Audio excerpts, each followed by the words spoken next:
तीसरा अटेम्प्ट था। अच्छा। मैं 65वीं बीपीएससी में भी इंटरव्यू तक गई थी और लेकिन फाइनल मेरिट लिस्ट में मेरा नाम नहीं था और 66वीं बीपीएससी में मुझे 288वां रैंक हासिल हुआ और ग्रामीण विकास पदाधिकारी के रूप में मैं अभी जमुई डिस्ट्रिक्ट में ट्रेनिंग कर रही हूँ। और यह जो 67वीं बीपीएससी है इसमें मुझे 68वां रैंक हासिल हुआ है और मुझे बिहार प्रशासनिक सेवा है जो कैडर है वो बीएएस हासिल हुआ है। पहली से 5वीं तक की जो पढ़ाई थी वो मैंने सरस्वती शिशु मंदिर से की थी जो कि गोविंदपुर में ही स्थित एक विद्यालय है। अच्छा। और 6वीं से लेकर 10वीं तक की पढ़ाई मैंने यहाँ के गवर्नमेंट स्कूल से की है।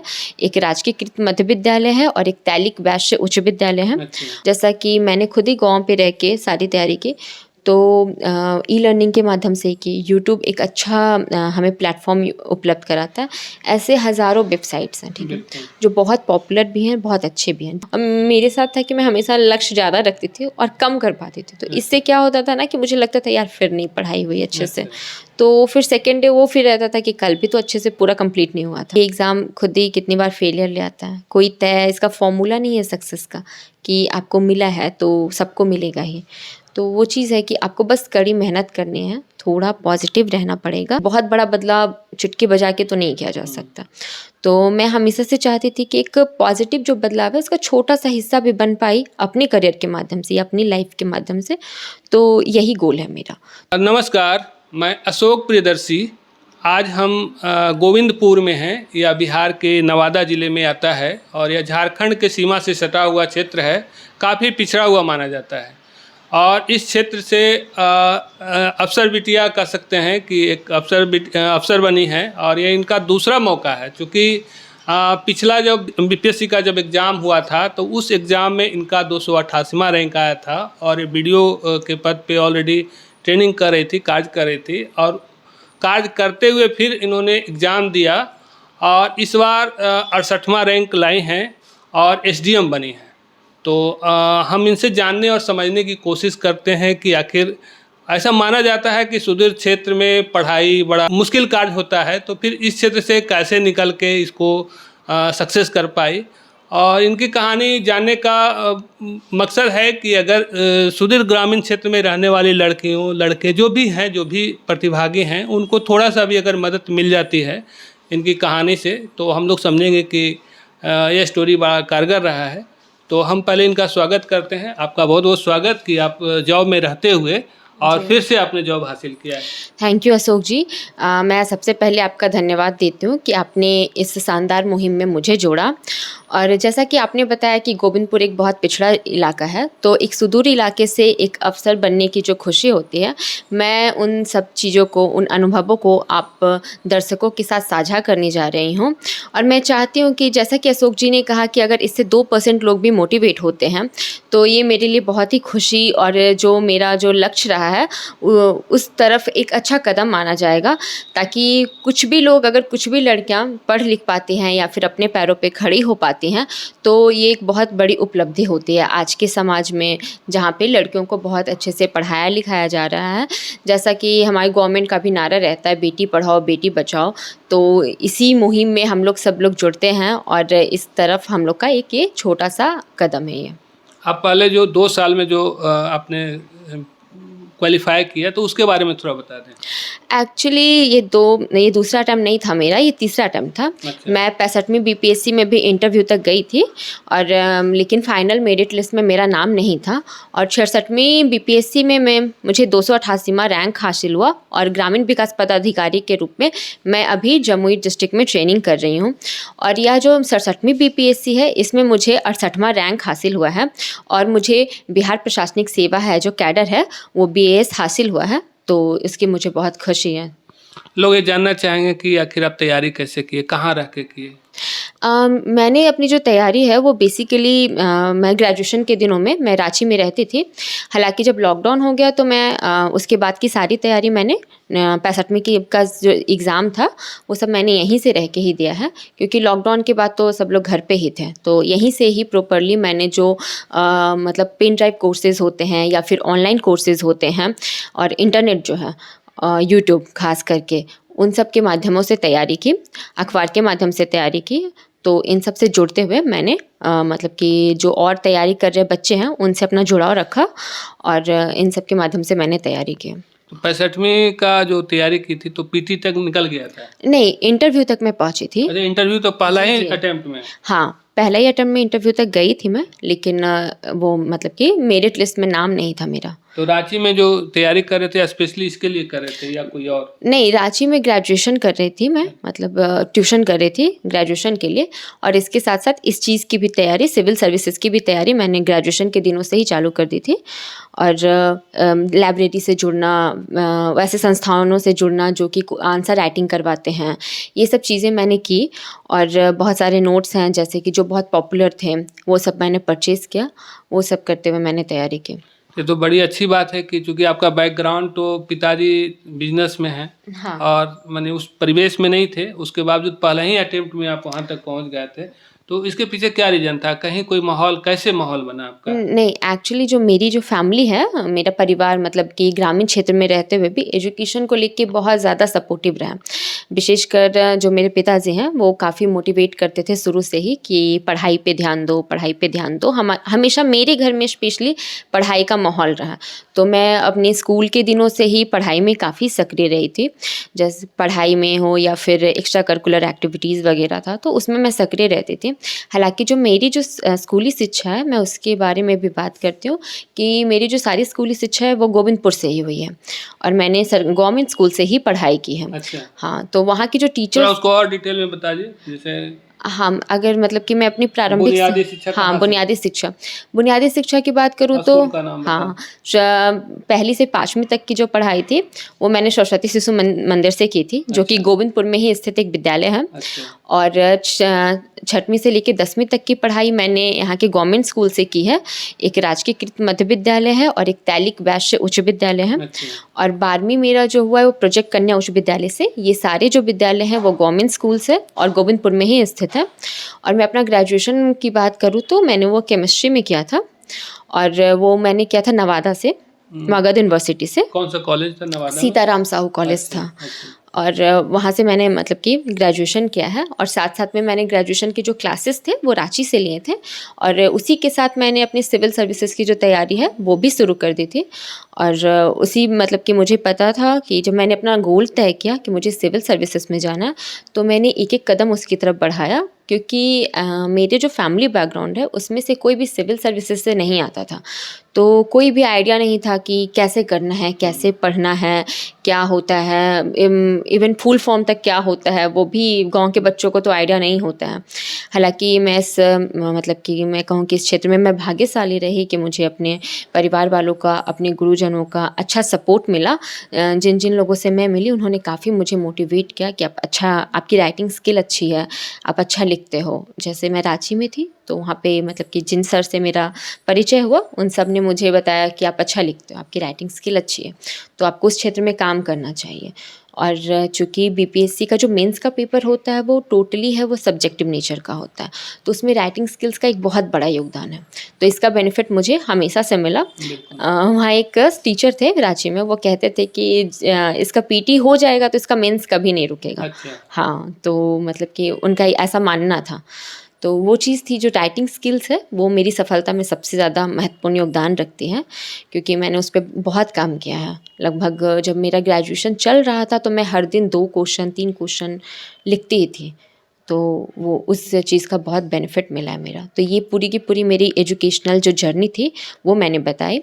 और उसके बाद मैंने जैसे कि अपना जो मेरा ऑप्शनल था एक, क्योंकि अब जो बीपीएससी अब है 68वीं से, उसमें ऑप्शनल का उतना महत्व नहीं है, लेकिन 67वीं तक ऑप्शनल का बहुत बड़ा महत्व होता था।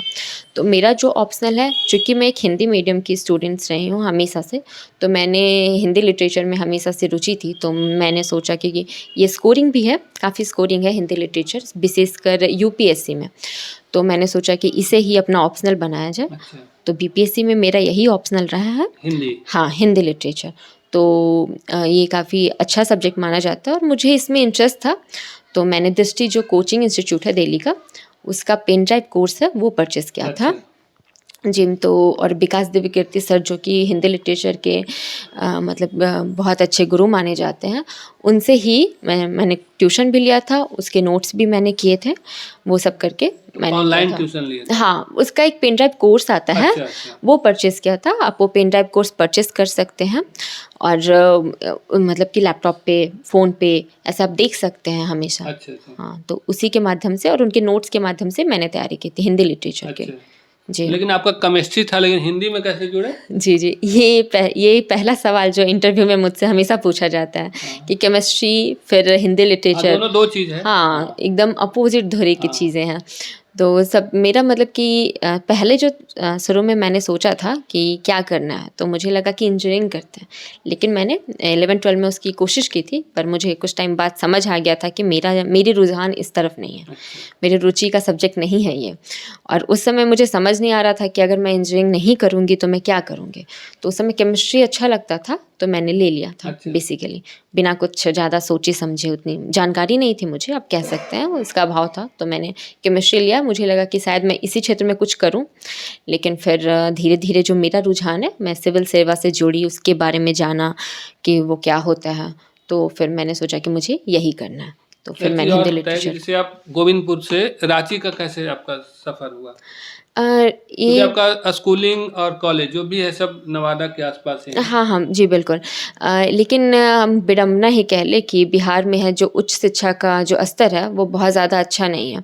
तो हाई एजुकेशन का हमारे पास बहुत ज़्यादा ऑप्शन बचता नहीं है कि आप कहाँ जाएँगे, आप कहाँ से एजुकेशन करेंगे, या तो आप पटना जाइए। तो पटना, हालाँकि पटना में जैसे कि रांची में क्या था कि हमें फैमिलीज़ थी अच्छा हमारी कुछ, अच्छा। तो वहाँ पे हमें थोड़ा बेनिफिट था। तो हमने सोचा कि रांची में पहले जो बड़े भैया हैं या फिर कज़न्स हैं, वो सब थे, तो उनकी हेल्प से आसान हो जाएगा रांची में रहना। इसलिए हमने रांची को चुना।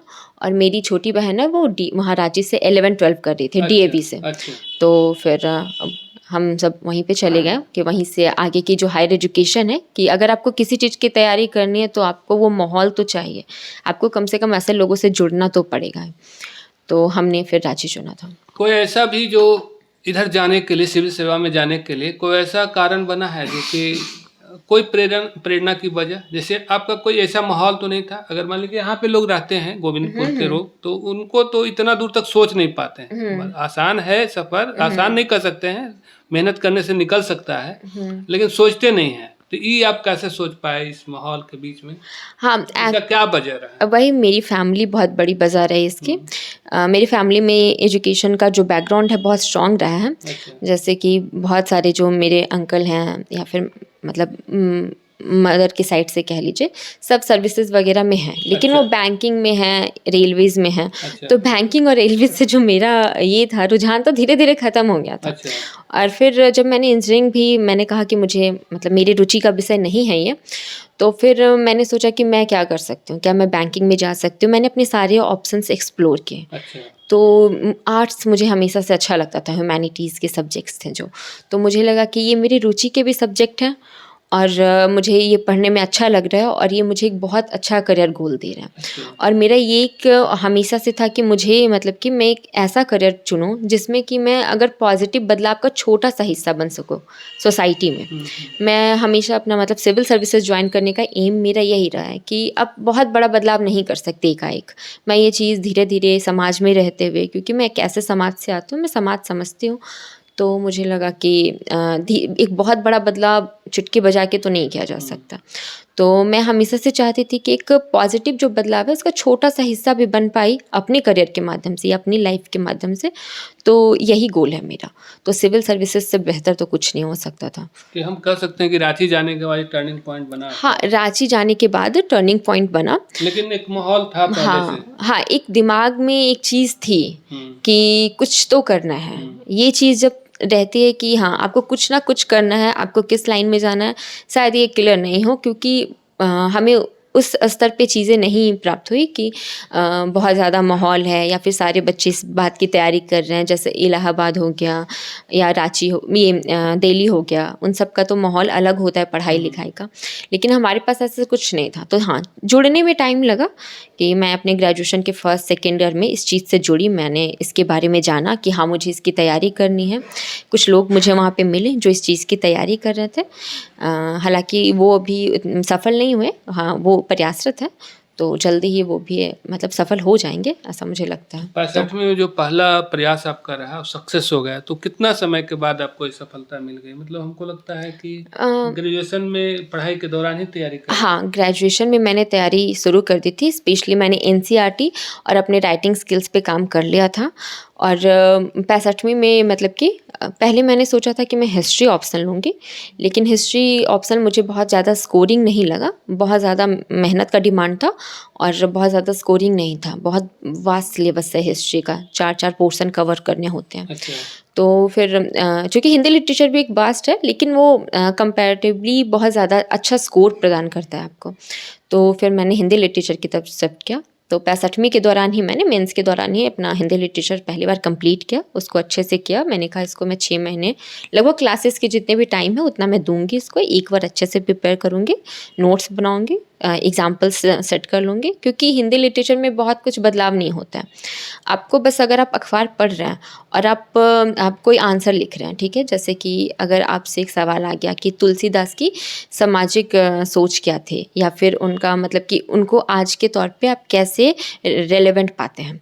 तो अगर आप उसको करंट आप अखबार पढ़ रहे हैं, ठीक है? तो उसको ये कैसे current हाँ, से- करंट से कैसे आपको जोड़ना है, ये आपके माइंड में चलते रहना चाहिए, क्योंकि आप हर चीज़ की प्रैक्टिस लिख के नहीं कर सकते हैं।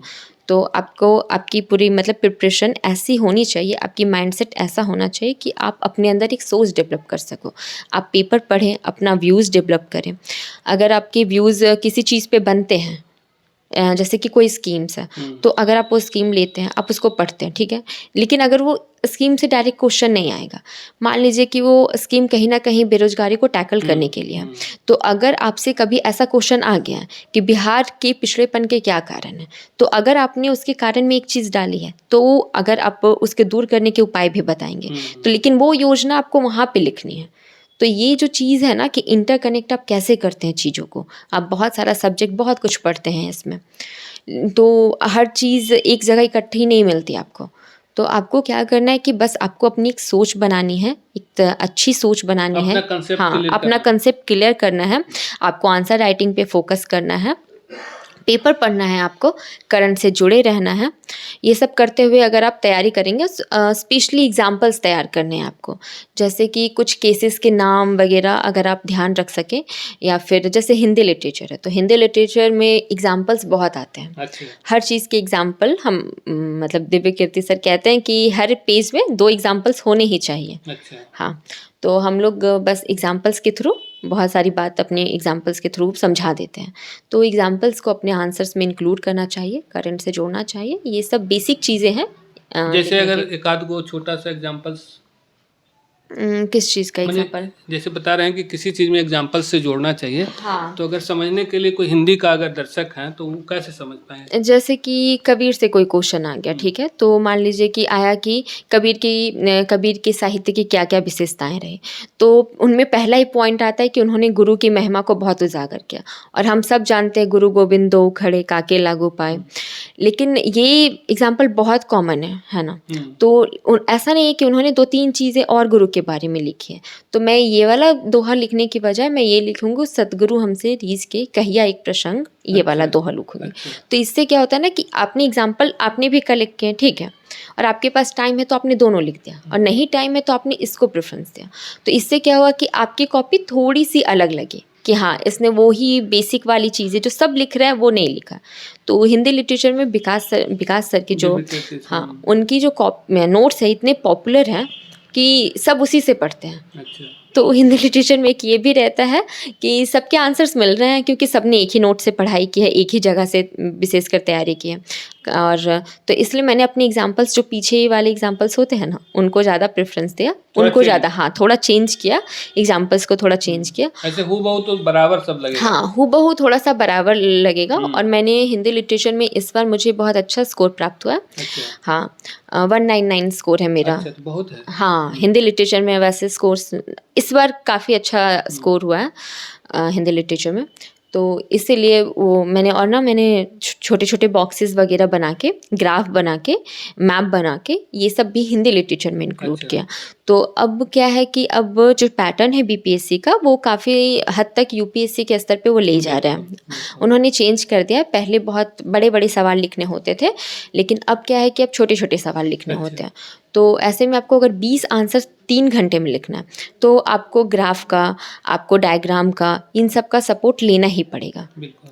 कि आप जैसे कि आप एक क्वेश्चन अगर आपने लिखा है लैंग्वेज में, ठीक है, जिसमें लैंग्वेज को आपने वरीयता दी है, हालांकि हर क्वेश्चन में एक आध ग्राफ तो होना ही चाहिए, लेकिन कभी कभी क्या होता है आपके पास टाइम नहीं है, तो आप क्या करते हो कि ग्राफ के माध्यम से ही अपना बात को पूरा, रखते हाँ, अपना पूरा आंसर समझा दो। तो इससे क्या होता है, टाइम भी बचता है और वो देखने में अच्छा लगता है। लगता है। तो ये सब जो चीज़ें हैं वो आंसर राइटिंग में काफ़ी मतलब इम्पॉर्टेंट होती है। आपसे एक सवाल उठता है कि जैसे आप तो पहले ही इतना अच्छा तैयारी कर लिए थे कि पीटी भी हो गया, मेंस भी हो गया, इंटरव्यू में जाके कहाँ चूक गए? नहीं, 65वीं में मेरा जो था, उसमें मेरा मेंस का सेकंड जो जीएस पेपर 2 है, वो उतना अच्छा नहीं था। तो मेरा जो स्कोर था मेंस का, वो ओवरऑल कम था। अच्छा। हाँ, और इंटरव्यू मतलब मेंस और इंटरव्यू के मार्क्स को मिला के मेरिट अच्छा। लिस्ट बनता है। तो मैं मेरिट लिस्ट में नहीं आ पाई थी उस समय। मेरा मेंस का, जीएस2 आपका कमजोर चला गया। हाँ, जीएस2 जो है पहले 65वीं में था, वो कमज़ोर हो गया था, इसीलिए। अच्छा, वो कारण बना। चूंकि आमतौर पे माना जाता है कि मेंस और पीटी से जुड़ा हुआ है सवाल, लगभग मैंने उसी हिसाब से इंटरव्यू होता है। हाँ, नहीं, इंटरव्यू एक मतलब बहुत, जैसे आप मुझसे बातचीत कर रहे हैं, वैसे ही एक स्वाभाविक प्रक्रिया है इंटरव्यू की। जैसे कि मैंने 3 बार इंटरव्यू दिया है और तीनों बार मेरे एक्सपीरियंसेस अलग-अलग रहे हैं। अच्छा। तो ये बोर्ड पे भी डिपेंड करता है।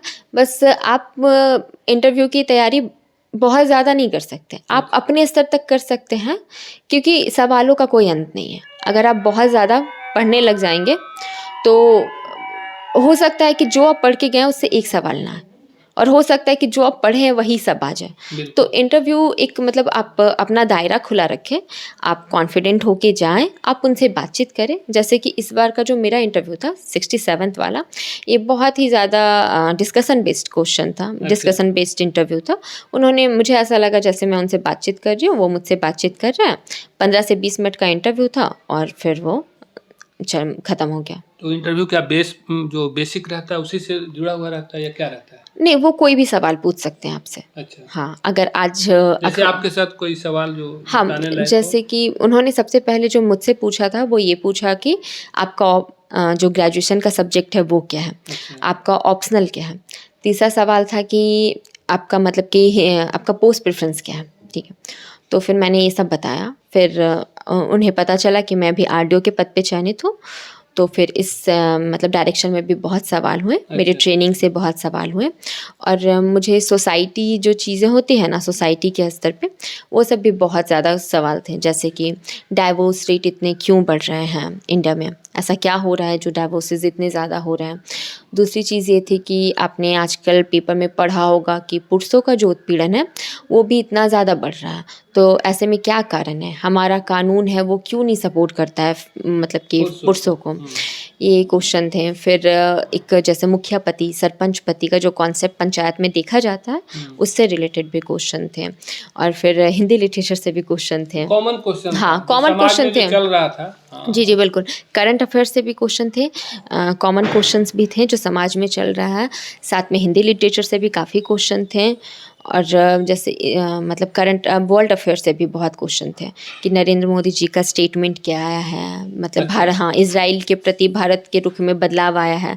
पहले हम एकदम इजराइल के सपोर्ट में थे, फिर धीरे धीरे हमने वो अपना सपोर्ट कम किया है, ऐसा क्यों किया है। तो मतलब ऐसा कोई सेक्टर नहीं। हाँ, जी बिल्कुल, हर एस्पेक्ट को उन्होंने उठा के रखा। 15 से 20 मिनट की बातचीत थी तो वो हो गई। आप 3 इंटरव्यू दिए, जी, तीनों जी। में जैसे दूसरा इंटरव्यू कैसा था? दूसरा इंटरव्यू जिसमें मुझे मतलब आरडीओ का हुँ। पोस्ट हासिल हुआ। हालाँकि वो इंटरव्यू मतलब बहुत ज़्यादा मतलब सुखद कहिए वो नहीं रहा था, क्योंकि मतलब मेरे साथ पर्सनली कुछ मेरी तबीयत को लेके मुझे थोड़ा अच्छा। इश्यू हो गया था, तो मैं थोड़ी-सी पैनिक हो गई थी वहाँ पे। तो उन्होंने मुझे हालाँकि रिलैक्स किया कि आप अच्छा। पहले रिलैक्स हो जाइए।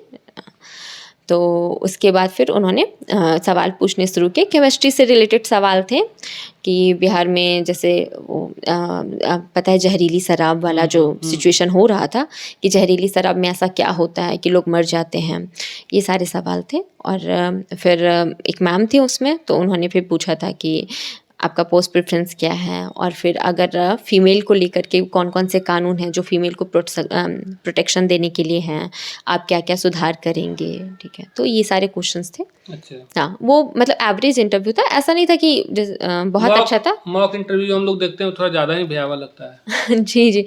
वो मॉक इंटरव्यू मुझे लगता है कि वो तैयार करने के लिए है। अच्छा। अगर आप कहते हैं ना कि अगर युद्ध से पहले आप बुरे से बुरे सिचुएशन को अगर एक बार फेस कर लें, तो युद्ध में जो बहुत ही ज़्यादा क्रिटिकल सिचुएशन भी आप आसानी से झेल सकते हैं, वो दबाव को झेलने के लिए बनाया जाता है, इसीलिए। कि उस हिसाब से आप फेस कर सकें। हाँ, उस हिसाब से आपके पास कैसा भी हो, वो सिर्फ़ इसीलिए है ताकि आप फेस कर सकें। बिल्कुल। आपको कैसे जाना है, आपको कैसे बैठना है, कैसे सवाल अगर आएँगे, अगर आपको नहीं भी आ रहा है, तो आपको सॉरी कैसे कहना है, वो अच्छा। सारी चीज़ें अगर हैं। नहीं है तो सॉरी बोलना चाहिए। हाँ, बिल्कुल, अगर नहीं सवाल आ रहा है तो आप क्या करोगे? कुछ नहीं, गलत आपके पास। बोलने से तो हाँ, और दिक्कत है। हाँ, अगर मतलब कि अगर आपको लग रहा है कि आप जवाब दे सकते हो, तो आप अनुमति माँग सकते हो उनसे कि सर मुझे इसकी जानकारी पूरी तो नहीं है, पर मैं एक अनुमान लगाना चाहती हूँ। अच्छा। तो वो बोल देते हैं कि लगाइए, या फिर जैसे कि यूपीएससी का इंटरव्यू बहुत टाइम तक चलता है, लेकिन बीपीएससी का interview max to max 15 minutes, 15 to 20 minutes, उससे ज़्यादा नहीं चलता। अच्छा।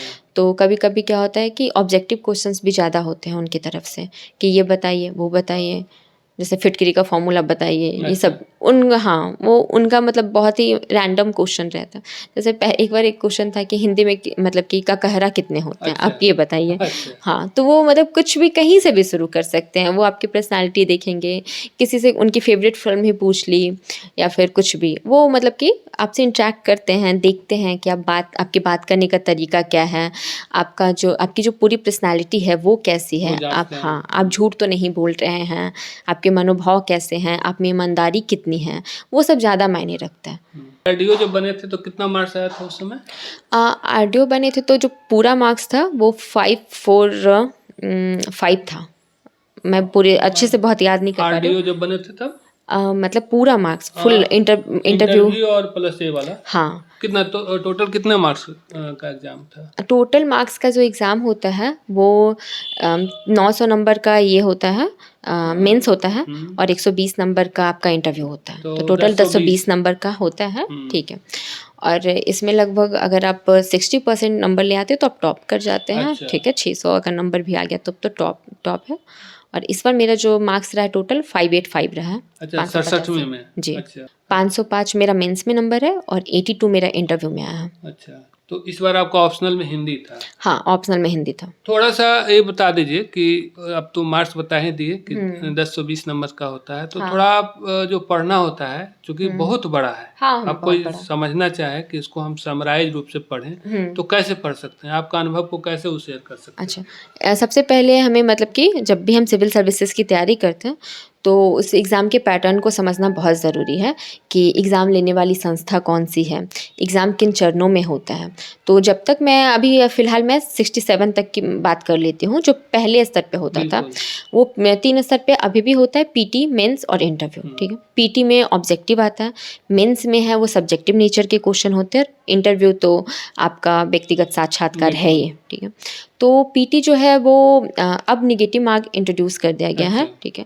तो अगर जो बच्चे भी तैयारी करना चाह रहे हैं या फिर जुड़ना चाह रहे हैं इस तैयारी से, तो सबसे पहले मेरा मानना है कि आप एनसीईआरटी को बेस बनाइए, आप एनसीईआरटी कंप्लीट कर लीजिए। ये आपको इतना स्ट्रॉन्ग बेस देगा ना कि आपको सिर्फ ना पीटी बल्कि मेंस बल्कि इंटरव्यू तीनों स्तर पे ये बेस आपको मतलब कि सफलता दिलाएगा। बेस दिलाने के बाद अपना एक ऑप्शनल चुनें आप। और तीसरी और सबसे इम्पॉर्टेंट चीज़ है कि आप करंट अफेयर्स को अपनी लाइफ में मतलब रेगुलरली इंट्रोड्यूस कर लीजिए, बिल्कुल। अपना दोस्त बना लीजिए करंट अफेयर को। अगर आप 1-2 पेपर पढ़ते हैं तो 1-2 पेपर पढ़िए। हालाँकि जो सबसे ज़्यादा बेनिफिट चीज़ है टेक्नोलॉजी के माध्यम से, ई लर्निंग बहुत हेल्पफुल हो गई है। जैसा कि मैंने खुद ही गाँव पे रह के सारी तैयारी की, तो ई लर्निंग के माध्यम से कि यूट्यूब एक अच्छा हमें प्लेटफ़ॉर्म उपलब्ध कराता है। ऐसे हज़ारों वेबसाइट्स हैं, ठीक है? बिल्कुल। जो बहुत पॉपुलर भी हैं, बहुत अच्छे भी हैं। दृष्टि की खुद वेबसाइट यूट्यूब चैनल भी है और उसकी खुद की वेबसाइट भी है, और उसकी मैगज़ीन भी वगैरह भी आती है। तो ऐसे ही हर चीज़ की मैगज़ीन वगैरह आती है, तो आपको जैसे भी करंट अफेयर्स में सुविधा लगे कि आपको ऐसे करना चाहिए तो आप वो कर लीजिए। हाँ, पेपर ज़रूर इंक्लूड कीजिए अपने दैनिक जीवन में, क्योंकि पेपर सिर्फ करंट अफेयर से परिचय नहीं कराता है, आपकी समझ विकसित करता है। पेपर्स में तो बहुत सारी चीज़ें रहती हैं, तो कितना पढ़ पाएँ? क्या पढ़ना चाहिए? पेपर में वही है कि आप लोकल खबरें ना पढ़ें, नेशनल, इंटरनेशनल, एडिटोरियल ये चीज़ें पढ़ें। और अगर जैसे मुझे नहीं लगता है कि पेपर सिर्फ़ इसलिए पढ़ना चाहिए कि क्या-क्या सिर्फ़ यूज़फुल है। घटना हो हाँ, रही है, हाँ, बल्कि इसलिए भी कि आपको सोसाइटी को की एक समझ तो होनी चाहिए। बिल्कुल। आप अब ऐसा नहीं है कि यूपीएससी की तैयारी करनी है, सिविल सेवा की तैयारी करनी है तो आप रूम में बंद हो गए। हुँ, अगर आपने हर जगह से आँखें बंद कर ली तो आप करंट से तो जुड़ नहीं सकते ना। हुँ, तो इसीलिए है कि अगर आप समझते हुए अगर आपने खेल की भी 2-4 खबरें पढ़ ली तो उससे नुकसान तो नहीं है। हुँ, अगर आपका इंटरेस्ट है, अखबार में 1 घंटे दीजिए, बहुत ज़्यादा नहीं। अच्छा, एडिटोरियल है कि एडिटोरियल पढ़ने से क्या होता है कि आपका भाषा प्रवाह अच्छा होता है, हुँ, आपका शब्दों का चयन अच्छा होता है। कुछ शब्द हैं वो मतलब कि चयन होते हैं, और कभी-कभी क्या होता है कि आपको शायद एक सवाल आ गया, आपको कोई जानकारी नहीं, लेकिन उससे रिलेटेड आर्टिकल आपने पेपर में पढ़ रखा था, हुँ, तो आप कुछ ना कुछ तो लिखने की स्थिति में होते ही होते हो। तो पेपर बहुत बेनिफिट करता है। तो ये पीटी के स्तर पे। पीटी के स्तर हाँ, पे। और पीटी में अभी क्या है कि नेगेटिव मार्किंग इंक्लूड किया है। तो अब क्या है कि बिना टेस्ट सीरीज़ लगाए आप एग्ज़ाम हॉल में ना जाएँ। हुँ, आप टाइम टाइम मैनेज करें, क्योंकि मैंने इस बार का जो पेपर था 69वीं का, वो देखा कि उसमें ऑप्शंस बहुत बड़े-बड़े हैं। अच्छा, 2 घंटा में 150 क्वेश्चन करना बच्चों के लिए मुश्किल हो रहा है, चूँकि उसमें और 10 क्वेश्चन है वो मैथ्स के भी आते हैं। अच्छा, तो वो भी हल करना है आपको, फिर वो पूरा का पूरा मार्कशीट ओएमआर शीट भी भरनी है, हुँ, और साइन वगैरह भी जो होता है वो सब भी करना है। तो ये सब करते-करते मान लीजिए 1 घंटा 50 मिनट ही है, 2 घंटा भी प्रॉपर नहीं अच्छा, है। तो 1 घंटा 50 मिनट में 150 क्वेश्चन को करना है। हैंडल करना, हुँ, वो भी मतलब ओएमआर शीट तैयार करते हुए, ये टफ़ है। तो इसके लिए आपको अपनी स्पीड भी बढ़ानी होगी। पहले इस चीज़ की दिक्कत नहीं होती थी, क्योंकि पहले वन लाइनर्स ज़्यादा आते थे। अच्छा, अब पीटी में क्या है कि नेगेटिव मार्किंग भी इंक्लूड किया है, क्वेश्चन का स्तर भी बढ़ाया है, तो पीटी अब अपने आप में स्तर पे टफ है। जैसे कभी मैंने पीटी के लिए ज़्यादा नहीं सोचा, अच्छा, क्योंकि पीटी पहले नेगेटिव मार्किंग नहीं थी। तो अच्छा, अगर आप लगातार जैसे कि लगातार पढ़ते रहते हो, तो आप लगातार रिवीजन में रहते हो, बिल्कुल, तो उससे बहुत बेनिफिट हो गया था मुझे। तो अब क्या है कि अब स्पेशली आपको थोड़े बहुत क्वेश्चन, आपको नेगेटिव मार्किंग को हैंडल करने के लिए आपको प्रैक्टिस सेट करना पड़ेगा। तो अच्छा, अगर आप प्रैक्टिस सेट इंक्लूड कर लेते हैं पीटी में, और बाकी एनसीईआरटी को या फिर जो स्टैंडर्ड बुक्स हैं जैसे कि लक्ष्मीकांत हैं और स्पेक्ट्रम है, ये सब तो हैं ही, साइंस के कुछ सेक्शन हैं, तो मैंने साइंस के लिए लूसेंट की थी। अच्छा, आप भी लूसेंट कर सकते हैं, कोई दिक्कत वाली बात नहीं है उसमें। तो हर चीज़ करते हुए आप अगर टेस्ट सीरीज़ लगाते रहते हैं तो पीटी में सफलता मुझे लगता है कि निश्चित तौर पे मिल जाएगी। पीटी तो सबका एक ही तरह का होता होगा? जी, जी, बिल्कुल, पीटी उसमें कोई एक ही तरह होता है। ऑप्शनल जो भी रखे हैं, लेकिन पीटी तो पीटी में नहीं, पीटी बस सबका एक ही तरह का कॉमन होता रहता है, है। एक पेपर आता है, सबके लिए समान है, उसका एक कट ऑफ जारी होता है, आप का नंबर उस कट ऑफ के दायरे में आता है तो आप पीटी आपका निकल तो जाता उसके है। लिए कोई सब्जेक्ट भी निर्धारित है क्या? नहीं, नहीं, पीटी में ऐसा कुछ नहीं है, पीटी में जैसे जो सिलेबस है वही है, जैसे अच्छा, हिस्ट्री है, पॉलिटी है, ज्योग्राफी है, इकोनॉमिक्स है, करंट अफेयर्स है, हुँ, और साइंस है, मैथ्स है। नॉर्मली यही सब्जेक्ट रहते हैं। और जीएस, और अगर हम मेंस की बात करें तो मेंस में 3 पेपर होते हैं। हुँ, जीएस पेपर 1, जीएस पेपर 2 और optional. GS paper 1, GS paper 2 सबके लिए सेम होता है, ऑप्शनल आप अपना खुद चुनते हैं। तो जीएस 1 में आप कैसे तैयारी किए थे? जीएस 1 में 3 सेक्शन होते हैं। हुँ, पहला हिस्ट्री का, दूसरा स्टैटिस्टिक्स का, तीसरा है वो करंट अफेयर्स का। ठीक है, तो हिस्ट्री के जो क्वेश्चंस हैं बीपीएससी में जो रामबाण है वो है बैकयार्ड क्वेश्चंस। अच्छा, आपको हिस्ट्री बैकयार्ड क्वेश्चंस को बेस बना के ही तैयार करनी है, अच्छा, क्योंकि हिस्ट्री जैसे कि बीपीएससी में आप कह सकते हैं कि सिलेबस को 2 भाग में बांट सकते हैं मेंस के। एक ऐसा चीज़ जिस पे आपकी पकड़ है, हुँ, दूसरी है कि आप उसको पकड़ नहीं सकते, ठीक है। तो हिस्ट्री उसी में आती है कि जिस पे आपकी पकड़ है। तो हिस्ट्री में क्वेश्चंस रिपीटेड होते हैं काफ़ी अच्छा, ज़्यादा। अच्छा, तो आपको क्या करनी है कि वो हिस्ट्री के जो बैक ईयर के क्वेश्चंस हैं उनको ये आधार बना करके आपको आपका बेस्ट आंसर तैयार करना है अच्छा, और उसको एक तय सीमा में लिखने का प्रैक्टिस करना है, ठीक है। ये बस करना है हिस्ट्री के लिए। हिस्ट्री में बहुत ज़्यादा मेहनत की या फिर हाँ, अब वेरियस सोर्सेज अपनाएं, एनसीईआरटीज़ को बेस बनाएं, आप एक अच्छा आंसर तैयार कीजिए, फ्लो सीट, डायग्राम, मैप, ये सब का यूज़ करके आप अपना तैयार कर लीजिए। दूसरा है स्टैटिस्टिक्स, ये प्रैक्टिस से आएगा। ये एक 36 नंबर का 72 नंबर का ये सेक्शन होता है अच्छा। और बहुत स्कोरिंग होता है। अगर आपका ये सारा का सारा हुआ तो 72 में 72 आपका। तो आप इसको कैसे करते थे? ये मैं आप खुद से जोड़ के बताइए। हाँ, मैंने क्या किया था कि मतलब कि एक एल.के. झा की एक बुक आती है। एक एल.के. झा की बुक थी मेरे पास, एक दृष्टि की बुक थी। ये दोनों बुक्स जो थी और बैक ईयर जो क्वेश्चंस थे, ये सब मैंने बार-बार बनाया। अच्छा, मैंने बहुत बार बनाया है। मतलब मैं हर दिन 1 से 2 क्वेश्चन स्टैटिस्टिक्स के बनाते थे टाइम टेबल लगा के कि मैं कम से कम 40 मिनट में से ख़त्म कर सकूँ। अच्छा, हाँ, 2 क्वेश्चन अगर 40 मिनट में ख़त्म कर दूँगी तो बहुत टाइम बचेगा मेरा। तो 40 मैंने कहा है यहाँ पे, तो वहाँ एग्ज़ाम होते-होते 45। अच्छा। कभी-कभी अगर क्वेश्चन टफ आ गया या किसी एक क्वेश्चन में भी आप फँस गए, तो 50 भी चला जाता था। तो ऐसे में टाइम टेबल लगा के, टाइम लिमिट जो होता है, स्टॉप वॉच लगा के मैं वो करती थी स्टैटिस्टिक्स। हर दिन बना लेती थी क्योंकि अगर पढ़ते-पढ़ते मन ऊब गया, तो थोड़ा मैथ्स से क्या होता है कि फ्रेश हो जाता है माइंड। बिल्कुल। तो मैं ये कर लेती थी। और तीसरा सेशन ये करंट अफ़ेयर्स का है। आप उस समय करंट अफ़ेयर्स में जैसे कि बहुत सारे कोचिंग इंस्टीट्यूट हैं, वो बहुत सारे टॉपिक्स आपको रिलीज़ करते रहते हैं और आपको भी आइडिया लग जाता है कि कौन-कौन से टॉपिक हैं वो न्यूज़ में चल रहे हैं। अच्छा। जैसे कि इस बार इज़राइल था, रूस यूक्रेन था, अग्निवीर था।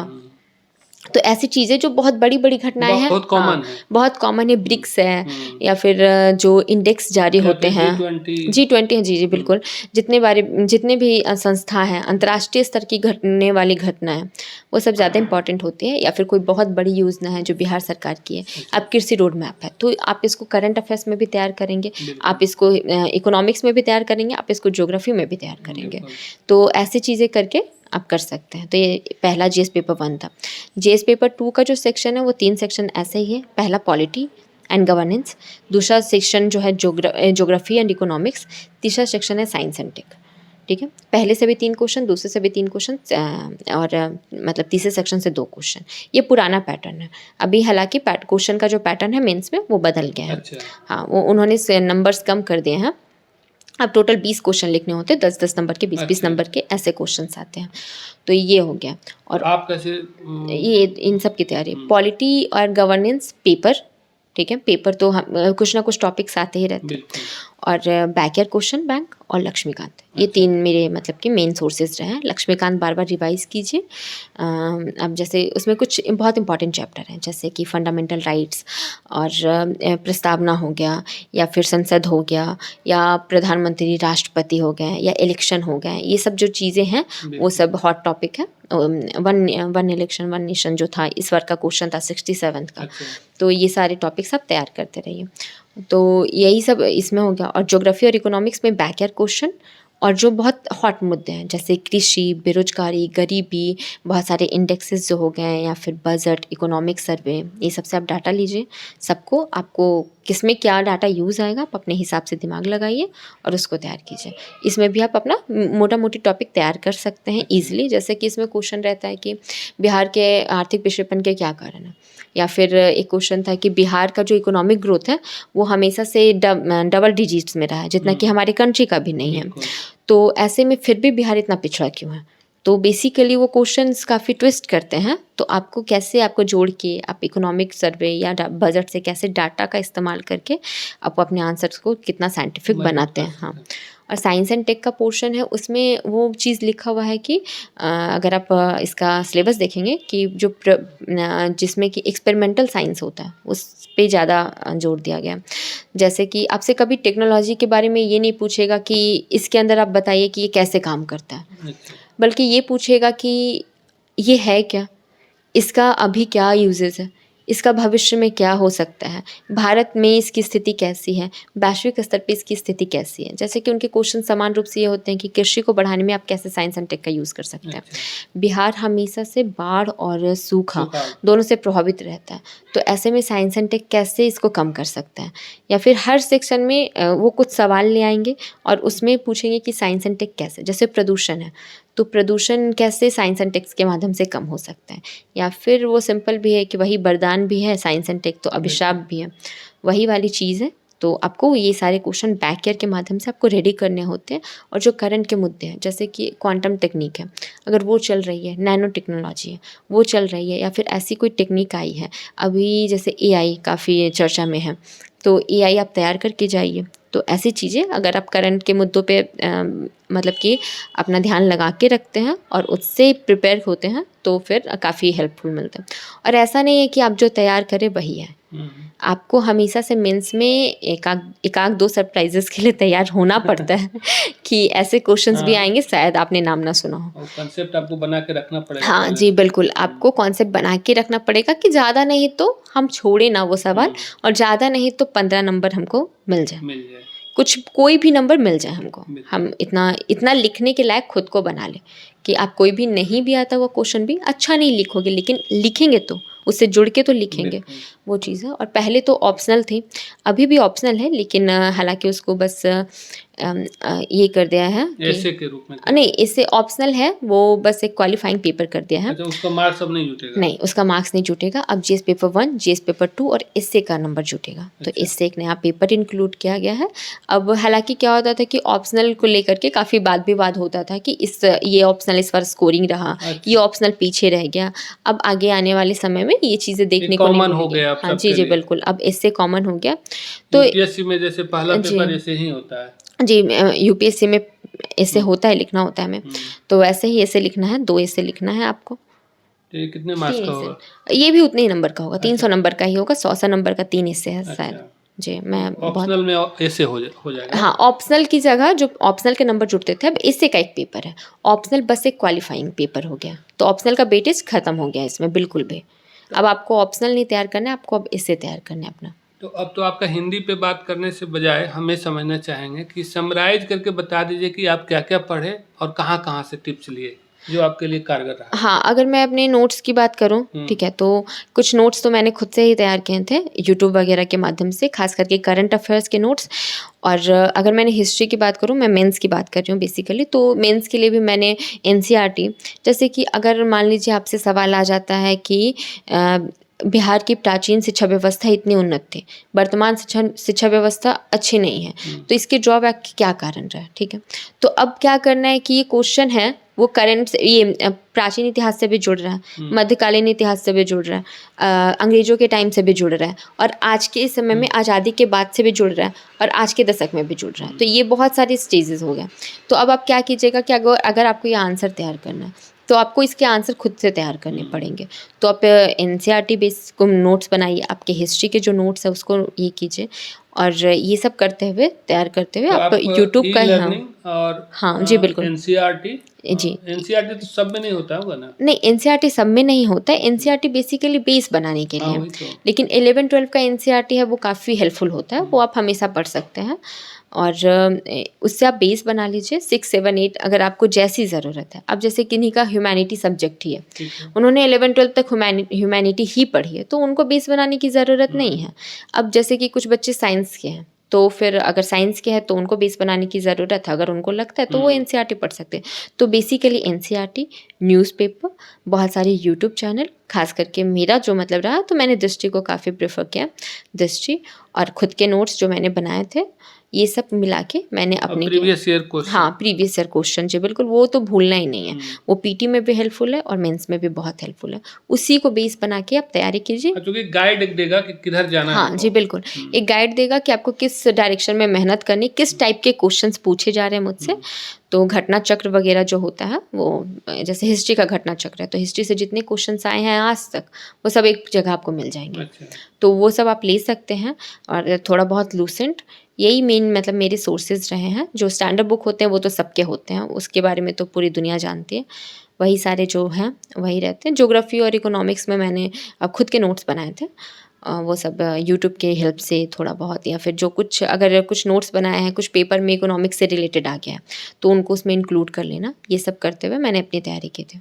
जैसे सेल्फ स्टडी के बारे में कहा जाता है, तो बिना गाइड के कैसे सेल्फ स्टडी? जैसे आप तो बता रहे थे कि हमने सेल्फ स्टडी हाँ, किया। जैसे सेल्फ स्टडी वही है गाइड। जैसे कि अगर आप पढ़ते हैं तो वही बैक ईयर क्वेश्चन है, वो गाइड आप अच्छा, कर वो सकते guide हैं। है। हाँ, वो बिल्कुल गाइड है कि आपको कैसे तैयारी करनी है। अभी जैसे अभी मुझे पीटी का एग्ज़ाम देना है, ठीक है, तो मैं बैक ईयर क्वेश्चन देखूंगी। अच्छा, हाँ, कि मैंने अपना एनसीईआरटी कंप्लीट कर लिया, मैंने कुछ स्टैंडर्ड बुक्स कंप्लीट कर लिए हैं, अब मुझे बैक ईयर क्वेश्चंस देखने चाहिए और मुझे जहाँ दिक्कत आ रही है मैं वापस से उस चीज़ को रिवाइज़ कर लूँगी। ऐसे ही करके आप तैयारी कर सकती हैं। और गाइड का ये है कि जैसे कि अगर कुछ लोग हैं आपके साथ जो जुड़ पाते हैं आपकी तैयारी में, जैसे कि आपके 1-2 दोस्तों का ग्रुप है कि सब तैयारी कर रहे हैं, तो उसके माध्यम से भी बहुत हेल्प हो जाता है, उससे बहुत सारी जानकारी मिल जाती है। टेलीग्राम पे ऐसे बहुत सारे ग्रुप हैं, आजकल व्हाट्सएप पे ऐसे ग्रुप हैं जिससे कि आप जानकारी साझा कर सकते हैं, तो ये सब भी बहुत हेल्पफुल होता है। कोचिंग किए कि नहीं आप? कोचिंग नहीं की थी मैंने प्रॉपर्ली। आपने कोर्स लिया? हाँ, कोर्स लिया था मैंने, लाइब्रेरी जॉइन किया था अच्छा। और मैंने आंसर राइटिंग के लिए की, मतलब कि आंसर राइटिंग आप खुद करते थे? जी, आंसर राइटिंग करती थी और वहाँ पे 1-2 टीचर थे। रिवीजन कितना मायने रखता है? रिवीजन बहुत मायने रखता है। बिना रिवीजन के तो आप जो पढ़ते जा रहे हो आप वो भूल जाओगे। तो इसलिए आप अपने सोर्सेज को कितना बार लिमिटेड करना रखें। चाहिए? जो डिपेंड करता है, जैसे जो मुझे अच्छा लगता था उसको तो मैंने बहुत बार कर लिया, जैसे लक्ष्मीकांत हिस्ट्री, ये सब मेरा बहुत अच्छा। रिवाइज रहता था। लेकिन वही ज्योग्राफी मुझे थोड़ा कम पसंद है तो वो कम रिवाइज करती थी। तो हालांकि खुद के नोट्स थे छोटे छोटे, तो आप जितना कम अपना रखिएगा मटेरियल, उस आप ज़्यादा से ज़्यादा रिवाइज कर पाइएगा। टॉपर्स का नोट और खुद का बनाया नोट्स कौन सा बेटर होगा? जैसे कि सबकी अपनी अपनी तैयारी होती है, तो आप एक जैसे आपके पास अगर समय है तो आप अपना नोट्स बनाइए। उसमें तो कोई मतलब अगर आप नोट्स बनाते हैं तो आपकी लिखने की प्रैक्टिस होती है, आपकी उतने देर बैठने की प्रैक्टिस होती है, तो नोट्स खुद के नोट्स से तो बेहतर कुछ नहीं हो सकता। अच्छा। हाँ, लेकिन आप टॉपर्स का नोट्स अपने पास रखिए, उससे गाइड लीजिए, ठीक है। अगर उन्होंने कुछ अच्छा इंक्लूड किया तो आप अपने नोट्स में शामिल कीजिए, देखिए कि वो कम शब्दों में कैसे अच्छा नोट्स बनाते हैं। और लेकिन अगर आपके पास समय नहीं है और अगर आपको बहुत कम समय में एग्ज़ाम देना है तो आप टॉपर्स के नोट्स पे भी काफ़ी मतलब हद तक निर्भर कर सकते हैं, और कुछ कुछ चीज़ें हैं तो आप अपना भी उसमें इंक्लूड करते रहिए, ऐसे कर सकते हैं आप। कितना घंटा पढ़ना चाहिए? ये तो मैं मतलब फिक्स नहीं था मेरा, क्योंकि मैं मतलब बहुत ये नहीं कॉमन था। सवाल है, सब लोग कहते सब लोग पे हैं। कहते हैं। हाँ। तो बेसिकली अगर आप मन लगा के, जैसे कि आप ज़बरदस्ती ना बैठे रहें, जो भी पढ़ते रहें तो ध्यान दे के पढ़ते रहें कि आपके दिमाग में आपने 1 घंटा भी पढ़ाई की है तो आपका दिमाग आपके अंदर आना चाहिए, प्रोडक्टिव होना चाहिए वो पढ़ाई। तो बेसिकली अगर आप 6 से 7 घंटे तक हर दिन पढ़ाई करते हैं अच्छे से, मतलब रेगुलर पढ़ते रहते हैं। आपका क्या रूटीन रहता था? मेरा रूटीन जैसे कि वो डिपेंड करता था, जैसे कि अभी एग्ज़ाम नहीं है तो वो थोड़ा कम है, ठीक है, वो उस समय नोट्स बना रहे हैं या फिर कुछ ऐसा पढ़ रहे हैं जो बहुत ज़्यादा इम्पॉर्टेंट नहीं है, थोड़ा चेंज के लिए। लेकिन जैसे जैसे एग्ज़ाम आता जाता था पढ़ाई के घंटे आपको पता नहीं चलेंगे, वो अपने आप इंक्लूड होते रहते थे। वो एग्ज़ाम के टाइम तो फिर 8 घंटे 10 घंटे जितना भी हो जाए या फिर एग्ज़ाम के 2-2 घंटे पहले तक लोग पढ़ के जाते हैं। रात को एग्ज़ाम, सुबह एग्ज़ाम है रात को पढ़ रहे हैं, तो ऐसे आप 6 घंटे एवरेज मानिए। और अगर एग्ज़ाम के समय है तो आप 10 घंटे 12 घंटे जितना आप खींच सकें, जितना आप उस समय पढ़ोगे उतना ज़्यादा बेनिफिट होगा आपको। दोस्त कितना कारगर रहता है ऐसे समय में? फ्रेंड्स, जैसे अगर आपके पास अच्छे फ्रेंड्स हैं, फ्रेंड्स तो हमेशा काम आते हैं, तो मेरा मानना है कि अच्छे फ्रेंड्स बनाने चाहिए। अगर आपके पास ज़्यादा ना हो लेकिन अच्छे फ्रेंड्स हों तो ज़्यादा बेटर है। आप ज़्यादा फ्रेंड्स के पीछे ना जाए।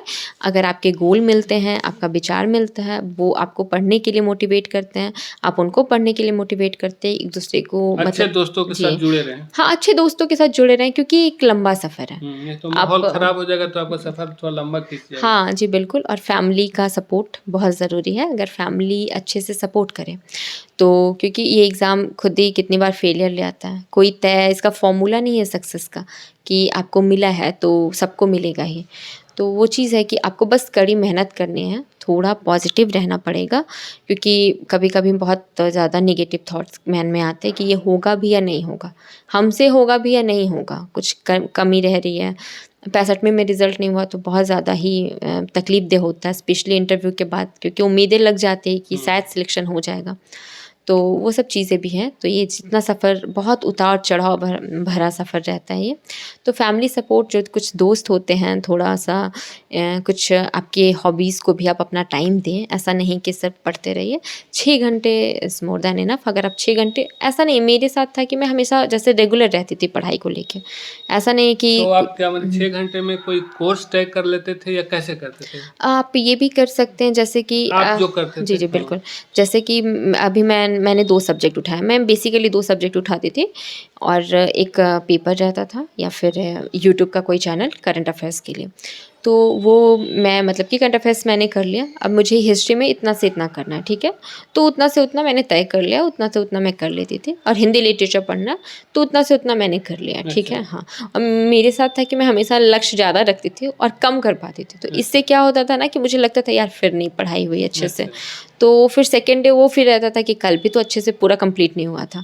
तो इससे मुझे लगता था कि नहीं पढ़ाई नहीं हुई। मैं मुझ में ये था कि मैं अपनी पढ़ाई से सेल्फ सैटिस्फाई हो ही नहीं पाती थी कभी कि हाँ, आज इतना कर लिया है, इनफ हो गया। नहीं, ऐसा नहीं होता था। मेरे साथ होता था कि आज इतना किया, फिर से इतना बच गया। तो मैं हमेशा गोल ज़्यादा ले लेती थी। अच्छा। हाँ, तो वो मेरा एक अपना तरीका था खुद सबका को। अपना-अपना तरीका। जी, जी, बिल्कुल। अपना एक तरीका था। मैं गोल हमेशा ज़्यादा ले लेती थी, थोड़ा-सा कम हो पाता था, तो अगले दिन लगता था कि फिर कुछ रह गया, तो फिर से मुझे ज़्यादा करना पड़ेगा। तो वो चीज़ें करते-करते करती थी। लड़कियों के लिए कितना मुश्किल है? लड़कियों के लिए मुश्किल होता है, थोड़ा-सा मुश्किल होता है, क्योंकि अगर ख़ास करके आप ग्रामीण बैकग्राउंड से आते हैं, तो आपको शायद पढ़ने का मौका ही ना मिले, ऐसी चीज़ें भी हो जाती हैं। और यहाँ पे मेरे साथ जो लड़कियाँ थीं, शायद उनको पढ़ने का मौका नहीं मिला, उनके फैमिली बैकग्राउंड की वजह से। मैं काफ़ी लकी रही कि मुझे पढ़ने का मौका मिला। तो उनके लिए बस ये चीज़ मुश्किल हो जाती है। दूसरी चीज़, फैमिली का सपोर्ट नहीं रहता है। और तीसरी चीज़, कभी-कभी ये समय ज़्यादा ले लेता है एग्ज़ाम, क्योंकि आप 21 साल के होते हो तभी आप ये एग्ज़ाम ही दे सकते हो। ग्रेजुएशन कंप्लीट होना चाहिए आपका। तो थोड़ा टाइम टेकन है, तो लड़कियों के लिए थोड़ा-सा ख़ास करके आजकल तो काफ़ी बदलाव आ रहा है। आप खुद ही देख रहे हैं कि काफ़ी बदलाव आ रहा है। आजकल पेरेंट्स मोटिवेट हो रहे हैं लड़कियों को बाहर रखने के लिए, बाहर पढ़ाने के लिए। और मुझे लगता है कि अगर गाँव के स्तर पे ही ये सुविधा दी जाए और गाँव के स्तर पे ही ऐसे ग्रुप्स बनाए जाए, जो कि ऑनलाइन के माध्यम से गवर्नमेंट ऐसा एक अप्रोच ला सकती है। जैसे बहुत सारी चीज़ चल भी रहे हैं, जैसे कौशल विकास योजना है या कंप्यूटर सिखाती है गवर्नमेंट, खुद स्किल डेवलपमेंट पे काम कर रही है। तो अगर ये सब चीज़ को बहुत अच्छे से इम्प्लीमेंट करें, तो गाँव में भी ये चीज़ दिक्कत कम आएगी। और मैं जितने भी माता-पिता हैं उनसे कहना चाहूँगी कि जैसे कि आप बेटों की शिक्षा पे जितना इन्वेस्ट करते हैं, बेटियों की शिक्षा पे भी इन्वेस्ट कीजिए। और क्योंकि हर एक लड़की के लिए सेल्फ मतलब कि इकोनॉमिकली इंडिपेंडेंट होना आज के समय में बहुत ज़्यादा ज़रूरी है। ऐसे एक सवाल आम तौर पे रहता हुँ। है कि आप किसके मदद से हुए? तो आम तौर हाँ। पे जो सवाल होता है, तो हम उस सवाल को नहीं कह के, आपको चूँकि इस मुकाम तक पहुँचने में किनका ज़्यादा रोल रहा, जो रियली आपको प्रेरित करते रहा? हाँ, जैसे कि मेरी फैमिली का विशेषकर पापा हैं। हाँ। मतलब कि आप तो मिले हैं पापा से, उनका बहुत ज़्यादा योगदान रहा।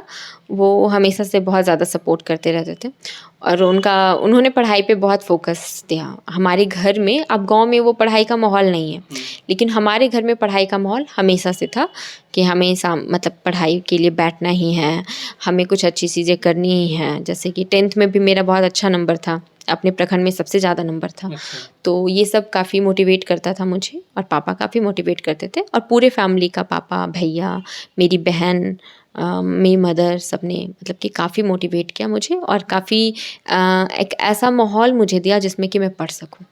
आप अपना परिवार का थोड़ा पृष्ठभूमि बता दिए और कौन-कौन लोग हैं, क्या जी। करते हैं?